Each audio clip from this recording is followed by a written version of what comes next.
quick story. Took a weekend trip to Tampa, Florida, which is on the Gulf Coast side. Went to a theme park over there. Shout out to Busch Gardens. Florida's got a lot of theme parks. Disney World, Universal Studios. They're all central state, marginally north. They're not below the subtropic line. So it's cooler up there in the winter. And it's central in the peninsula. It's not near the coast. Disneyland is not. Disney World, excuse me. Nor Universal, which has become an epicenter for theme parks, right? In the country. Well, Busch Gardens is in Tampa. On the Gulf side, a little lower. And not a bad weekend. Great roller coasters. Good theme park. Not the best section of town. Who cares? Cool sections of the park that offered animal viewing, which, you know, they all have now. Some type of zoo. You can see exotic animals. While we were up there this weekend, there was a beer fest. So they had 50, 60, 80, 100 craft beers from local and national craft breweries. Very, very nice. And it was off season, so the tickets weren't ridiculous. It was nothing compared to Disney. Disney has ratcheted rates up again. So the cost for a ticket now, you're going to spend $1,000 to go to Disneyland or Disney World for a day. And if you want to ride the rides, have multiple park access, because these environments now all have themed areas that they call parks. 2, 3, 5 of them. One will be a water park arena, so in the summertime you can go on water slides, you can go on water rides, you can go on a lazy river. But in non-summer periods, the other parks have, you know, if you go to Disney World, there's an entirely safari-themed one where they have giraffes and all kinds of animals, right? And then they have the classic Disney environment where the Magic Kingdom and the castle and the traditional rides are. And they've got new areas, right? All these. And so when you buy the ticket, you have park hopping access. You can buy all day or multi-day access. You can buy cut the line, so if it's during peak season, you can go in a separate line. Takes you right up to the front, because normal lines are 30, 45, 50 an hour or more wait on busy seasons. Brutal. And you spend $1,000 for a family of 3 or 4, right? Unbelievable. Busch Gardens, not like that. $100 a piece, $300-400 you get in, you can eat. It's not crazy busy. We had a blast. The roller coaster's fantastic. The rides, other rides, fantastic. Just awesome. Stayed in a rather seedy area right next to it. It has become run down. It has become what you'd quantify as inner city Florida. There were drug deals, there were street people, there were a lot of fast food restaurants around. Is what it is. And we went into one of the fast food restaurants that was right next door, Taco Bell. Shout out to Taco Bell. I think they're like leading in the nation for fast food right now. Their marketing is key. Remember the little dog? Yo quiero Taco Bell. We paid them, they gave us our food, they gave us back change. Tracy noticed it, I think I noticed it, and not until I got home did I really investigate. I put the change that they gave me in my wallet, which I always do. Money clip, wallet, money clip, and then Tracy tried to use it, and they gave the money back and said, this isn't real US denomination, this isn't a dollar. So I took it back, and it's sitting in front of my workstation environment here, because it's hilarious on Money Talk Day. This is what we received from the Taco Bell and then tried to reuse and were denied. Possibly could have been arrested. It's a $5 bill. Notice the markings. It's a $5 bill. Across the top, you have this dash, and then you have these characters.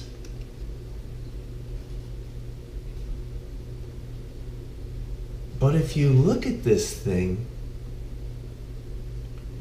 it's a $5 fucking bill. And it's the best counterfeit you're ever gonna see. So I looked it up. It's training money. The Chinese produce it to train their people on American monetary methods, denomination, familiarity. And because such a massive portion of their business is done in dollars, they utilize this. And somehow this fucking thing made it over here and someone used it and bought shit at Taco Bell, and the retard behind the counter took it thinking that those were just defacings by someone who writes on or a ripped dollar, when in fact this isn't a real $5 bill. But if you look at this thing, the watermarks, the stamping, the paper, this thing feels like a $5 bill. Fucked. And so I saved this because I lost $5 on it, and I keep it in front of me. And it reminds me, that's the China machine, man. You gotta beware.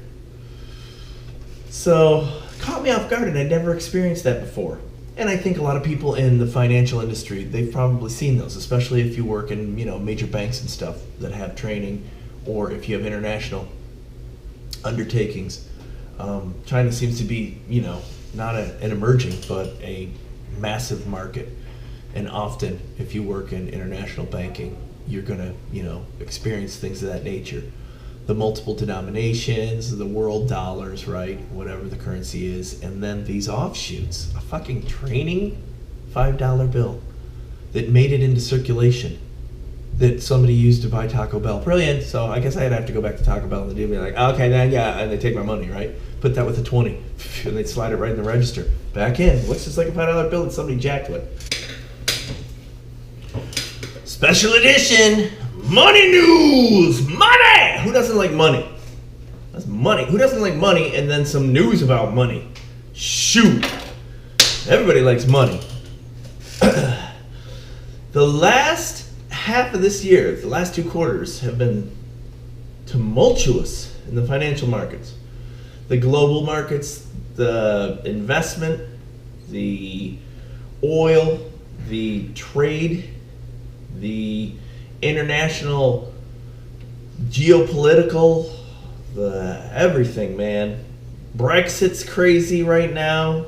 Miss Melissa May, who knows her future? As I've stated in a recent podcast, vidcast, oil, we have become the leading petro producer on the globe, beating Russia and Saudi Arabia. Oil prices have plummeted. Rika agrees. It's dropped from $90, $80, $90 a barrel. I don't know, even a high, I don't recall. I don't think the high was in the hundreds, 100, 120. It's down to $48 a barrel for oil because we are blowing out the globe with oil production. God bless the USA. Yeah, boy.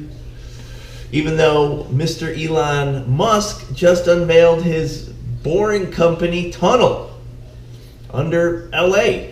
1.4 miles, $10 million. Got a cool light fiber optic cable that lights up in it that shows whether it's green, yellow, red, blue. I guess he can make it any color he wants.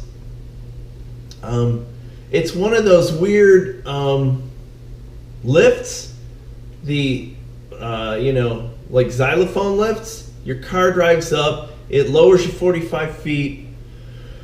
You're in the tunnel. The tunnel is, of course, circular. And wheel guides fit on the front of your car, which guide you along the curved walls. And your car drives on two platforms inside the tunnel, concrete platforms. The walls of the tunnel aren't even right now, and the platforms, the concrete platforms, aren't even. So I saw some films of this ride. It's bumpy. Car goes about 50, 55 miles an hour. It's on the car power. It's not like you're being pulled or you're on some sled or you're on some treadmill or anything. It's the car driving with these guides on this concrete platform in the bottom portion of the tunnel, guiding you along the walls, driving on concrete. Strange. It's a pilot, of course. He said he ran out of time in prepping for it, which is why the ride was bumpy. Pretty cool all in all, but nothing Elon Musk style earth shattering other than the fucking Boring Company. They just cut a hole under LA, Hawthorne. That's ballsy. That he got the ability and approval to do that, ballsy. I don't know where that'll go. I think it's a weird casual offshoot for him. His SpaceX just launched one of their awesome, their first defense contract satellite. It's a GPS or something like that. That thing went up. A couple days ago, it was a record for space launches in the US or around the globe. United Launch Alliance, which is, Boeing and whatever, the two big defense companies, they launched. SpaceX launched. There were France launched. There were 4 launches in a day. That shit hasn't occurred, I don't think, ever. And Mr. Virgin Galactic, he launched his space plane. That thing flew into space. He cried, Branson, because he's not a tech guy, right? The guy did Galactic Records. He had a record label that blew into billions, so he was just proud to be up into space. A lot going on in the global markets, man. The G20 conference, I think they're doing the next, whatever it's called, where all the world leaders get together, figure out where the future is. Trump's going to go to that. The stock markets, the Fed raised interest rates 2.25%, 2.5%-ish. Trump stated he was vehemently requesting them not to do so. They did anyway. Fed's the Fed, man. They're autonomous. They have to manage this. So rates went up. The markets tumbled again day before yesterday. They're going to tumble again today. I suspect, it's going to be bad right into the end of year. This is the worst December in decades. And this was the worst year since the financial crisis, 2007, 8, 9, 10. I think $7 trillion has been wiped off of books. Zuckerberg lost $190 billion. I mean, major decreases in stock valuation, which is needed. The FANG stock have been retarded, right? Your techs, they're way too high. And Facebook this year, out of nowhere for a while, they're selling the Oculus, so you can buy the Oculus. It's not the Rift, it's whatever it's a different version of the headset that you wear, and you can play games, and now multiple games. EA Sports, I think it's the NFL, NBA, whatever, you can play it in virtual reality, augmented reality, AR, VR, with your Oculus headset. $200 for that thing. That's not the Rift, I don't know what it's called. And Facebook's got it's called the Facebook Portal. It's got a screen, a tablet that has pseudo eye following technology. It locks onto your face. It'll follow you around the room. Shit's a changing, my friends. But financially and globally, tough times. I sold a lot of stock here. My shit's in my retirements, so I'm not going to be penalized until I cash out. But if you're just a day trader or something and you're trying to stay ahead of this damn market, there's a lot of places where you could be buying and selling, like Tesla. Tesla's got massive swings, goes up to 270 or 370, drops down to 330, did it again. After Musk yelled out his 420, quote, if he was going to go private. But there's a handful of stock that are doing that. Amazon, right? Tesla. Facebook has dropped tremendously from its high of 211. It's down in the 130s, 140s. Again, oil's brutally low. Gold's doing well, right? There's a lot of recession talk. Greenspan, the former Fed head, came out and said, y'all better beware. Yesterday, day before, he said this stuff is all lining up to be some kind of cataclysmic repeat, bigger and meaner than the last time. Which, the voice of reason, the voice of doom, whatever you want to call it. There's a lot of signs there right now. And your average investor, me and you, the folks of us that just sit here and sort of read the news, maybe don't get the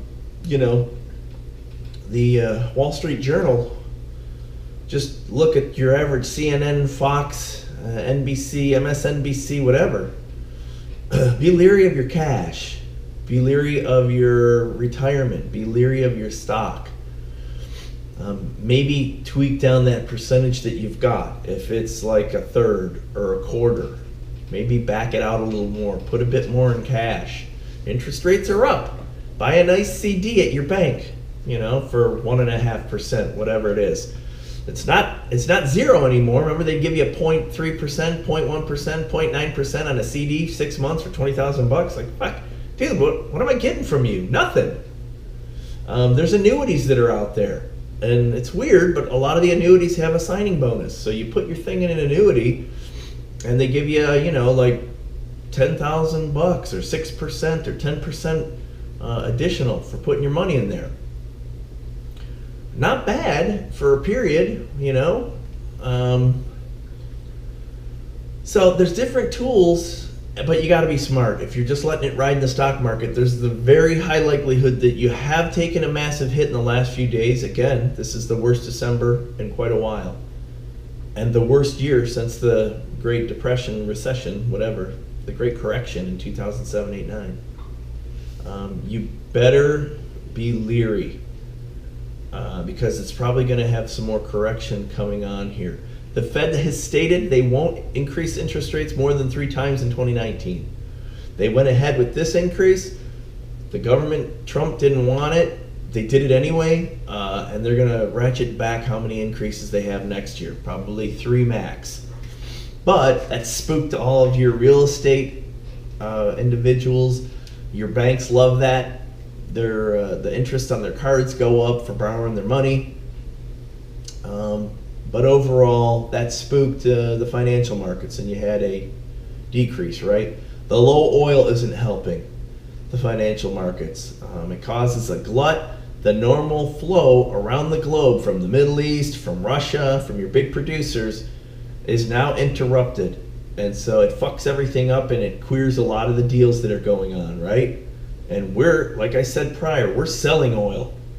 I'm not seeing a lot of it at the pump. I've seen statements that, you're at the pump, your gallon's below $2. Not where I live. Fuck me. I think it's still $2.40 or $2.50. Fucking, whatever. It's zip code based, right? Whatever they can make. But in a number of locations around the country, it's been a long time since people have seen $1.99 in oil or gas. That's pretty impressive. So if you can get it, get it. The only reason is we're making a lot of oil. We're pulling a lot of it out of the ground. So go for that. That China, the trade tensions are still ongoing, right? There's been some talk. They arrested, the U.S. government requested the arrest of the Huawei exec, that young woman who was the chief technology officer, chief financial officer for Huawei. Her father runs the company. They arrested her over in China for, international crimes, whatever, copyright, infringement, whatever they could snatch her on, and whatever secrets she was trying to, grab or sell or take back home or do. And I think a lot of it was tied to Iran, because we've got sanctions right now in Iran, and the Chinese don't give a shit, dude. The Chinese are going to sell to every country on the globe. Anyone. The China machine has no ethics and morals. Why should it? It has one goal: sell, grow, make money. So I think we held her on Iran sanctions. They're selling goods, services, products to Iran. We have requested Iran have a global freeze, sanction against trade, and they don't recognize that. So we had her held over in Canada, and I think they extradited her to the US, and her dad in China were like, what are you guys fucking doing? You better give her back. It just pisses off some power play dude over in China. I don't know if those kind of tactics are going to work with China. I bought Alibaba recently. It's dropped. I sold it because it's dropped, and I lost some bucks on it. But I think Alibaba is going to blow in 2019 or whenever these sanctions. They're going to have to figure out how we're trading with China. We have so much shit there. We have so much technology. We have so much infrastructure that's producing our goods. We're buying so much of their product. The world is. And because they don't have the ethics and the morals and the regulatory requirements like China and India, they're not part of the global agreement to cut carbon emissions. They're going to do whatever the fuck they want. Trump backed out of the France agreement. And we are a big producer. Waning, of course, but we are. China and India aren't that. Fuck that. Fucking China's communist and India's doing whatever it wants. India's a hellhole when it comes to waste and all that. I mean, that country's in a bad spot. So those are two of the biggest producers on the globe, and that's one of the bitchy things that, proponents of leaving that agreement were. Well, what the fuck? But that's not how things work. We know that. We take care of our own. We're responsible for our carbon emissions or whatever. We should represent cut back. And then as a core group, if the world thinks, greenhouse gases and global warming and environmental destruction and ozone layer depletion, all the shit that's going on, your ice shelf melting, temperatures increasing, weather patterns that are becoming more and more aggressive, the rising ocean, which is causing so many strange things. Like down here, you've got blue-green algae, you've got red tide, you've got more and more increased hurricanes. As has been reported and stated, maybe some relevance, maybe some inaccuracy, somewhat scientifically based, maybe not. These storms of, 500-year storms or floods or storms of the century, they're occurring often. You've got 2 or 3 or 4 in the last 20 years, right? We're definitely having an impact on this blue marble, this blue rock. And the degree of that impact is then the question. Is it solely us? Is this the natural flow and ebb of this globe? Is this, something part and parcel that occurred with the dinosaurs or with other extinctions and other, eras on the planet? The cooling in the core, who the fuck knows? We're starting to understand that our impact is pretty big. And the shit that we're pumping out from our petrochemicals, all of our fossil fuels, right? Not good. The pollution that's seeping into the earth, the destruction of the earth's surface with our mining and our farming and all the shit we're doing with just our xeriscaping, our ability to take over the landscape and change it for our use. Big impacts, man. With billions of us all over. And there's still tons of open spots, but they're finding, and I reported this, that there's as much life in the non-water-based portions of the globe than the water-based, right? I mean, just below the surface, subterranean life, this thing's packed with life. And we're slowly impacting that. which makes sense. That's what we are. We're consumers. So we're going to have to keep our eye on that and how that impacts, this global market. And China and India aren't going to care. They're going to keep the machine going, man. So we snatched that, broad from Huawei. I don't know what's going to happen with that. Probably nothing.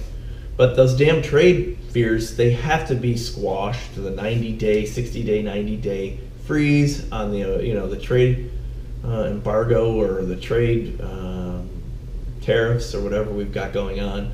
I think we've sent shipments of soybean back over there. It looks like stuff is or isn't working or is somewhat healthy again. I'm sure there's going to be more conflict. And it's known the Chinese do not recognize copyrights. They don't recognize patents. They're going to reverse engineer anything. They're going to sell whatever they want. They're going to capture and try to impact every market in any line of business, in technology, in retail, in entertainment, in food, in clothing, and anything. There's no fucking laws. There's a bunch of communists over there. They don't give a fuck. Who's gonna hold them accountable? You guys stole our patent and you're producing. Stop us. You gonna come into Beijing and stop us? Yeah, so none of that's gonna occur. And that intellectual property, that's been a big facet of what Trump has been trying to fight about. But when you're standing, it reminds me of Lee Iacocca in the car business, right? He was yelling that everybody had infringed on what were his intellectual properties. And they'd made better cars by stealing his technologies. And I remember thinking to myself, well then you gotta make better cars yourself, Lee. Reinvest in your fucking company. This is cyclical. You don't stall, make a great car, stops. Everybody's gonna make a great car and then they're gonna make it cheaper and outsell you. And that's exactly what happened. And then we cut corners and we tried to start lining pockets at the executive level. And we didn't try to start. We started lining pockets at the executive level. And those 70s, 80s, 90s, those were bad periods for U.S. industry, right? You had greed, and we had loss of intellectual advancement and knowledge. But now that's back. The tech bubble in the 2000s, there's really a big resurgence. And for the most part, it was globally. It was India. It was China. It was Russia. It was the Middle East, Israel. It was Ireland, right? South America, Central America, Guatemala, the Dominican Republic. All these places were fresh minds that were eager, chomping at the bit to get jobs and make stuff. And that's where the global markets have gone. For technology, they've left the U.S. The U.S. is still the greatest innovator. We still have the greatest campuses and the greatest minds and the greatest inventors. Bar none. Bar none. Somewhat closely rivaled maybe in Europe, not so much in Russia. So Russia's got smart people, but you come to the United States and you go to our main campuses on the West Coast, on the East Coast, right? Our best schools, our best defense investigations, and defense innovations. Bar none, we're still the greatest innovating, creativity, brilliant, nation on the planet. But while that's sustainable, you still have to have product sales. You can't just create new stuff and then ship it off. You can, but that's a different machine than having the industrial machine that produces it here and then that makes the money and that you've got your returns, right? Residual incomes. Because right now, all those residuals are going offshore. They're going to India, they're going to Central America, they're going to China, they're going to Europe. So we've got some genius brilliance that makes something brilliant, right? And then we sell it, or we sell the rights, and then they make it, and they make all the money off the product for a decade, or whatever. Case in point, all your Apple technology. China's making all that now, right? The iPhones, the tablets, the MacBooks, all that shit. And Trump can't force those folks to bring it back. So, strange. But again, there was an old practice where you'd invest your money in whatever your stock holdings were. And then at the end of each year, you'd look at those stock holdings, and the stock holdings that were even or had positive returns were black. In the black, you kept. And you may have kept them. You may, if they were even, you may have reduced that holding by some percentage. Those holdings that were in the red, the losers, you dumped. And you put in what looked to be for 2019 the streets, the analysts, the statisticians, the smarties' thoughts of what's going to blow up for 2019. The projected growth arenas. And for us right now, what could that be? That could be Alibaba, the Chinese market. That could be Weed, Tilray, or Canopy Growth. They've got, now there's partnerships with beverages, so you're going to have marijuana-infused beverages, like weed beer, things like that. Maybe that's a growth for 2019. Or any of those. You'd reinvest into those, and then you'd hold it for the year, and then come December 31st, you check it again and swap it out. And that way you'll always have known winners that seemingly have yields or produce returns. 5, 6, 7, 8, 9, 10, 11, 12% returns, maybe 20% if it's a good year. And then you've swapped out your losers that aren't doing well. And that's not a bad approach to this day to continue to do. You don't have to be a day trader. You don't have to trade quarterly. You don't have to look at your stock portfolio maybe once a month just to see where it's at for your retirement. Hey, somebody's home. Hello? But again, back to the China machine, man, and the Indian machine. They're not going to stop. So we better be prepared to manage that, and it's going to be pretty crazy. And I meant to cut this off and share that story alone. But whatever. I thought that was interesting and I wanted to share it. As to the money talks in your financial markets and the interest rate changes, the Chinese trade, the stock market craziness, the oil devaluation and glut caused by the U.S., your retirement dollars, what you need to do to stay safe, how to keep your money safe in this upcoming, ongoing turbulent environment. 2019 should be no different with all these changes that are going on. It's very volatile anymore. And Trump, he seems to be at the epicenter of it. He drives a lot of these changes that Wall Street views. They're emotional, right? They're not scientific. And so you have these massive swings that aren't based in logic or science. They're based on feeling. And that's often the case in the stock market, which is the thing that you can't really gauge, which is why, it's a risk that you take when you invest, unless you follow a prescribed methodology like Warren Buffett or some of these other guys that say buy and hold. And he's always professed, when the markets go down, he goes into his reserves and he buys more. It's another buying opportunity. Keep your head level. Maintain your investigation of your investments, meaning whatever companies you're invested in. Are they still healthy? Do they still have inventory? Do they still have surplus? Do they still have savings? If that's the case and they're healthy, they will recover. And when they recover, they'll recover even greater. So your investment will grow. You can't act on emotion and fear. You have to be thoughtful. You have to be calm in these times, and you'll continue to make money. And buy more. So that's what the smart investors do. But it's not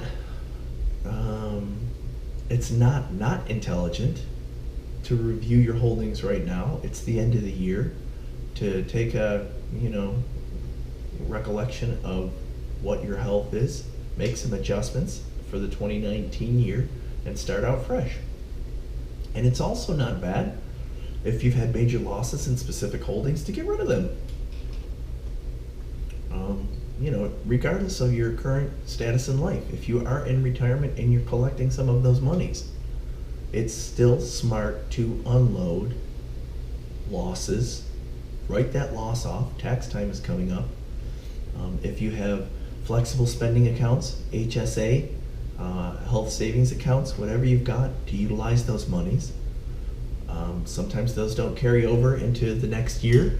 They have penalty, or you lose them.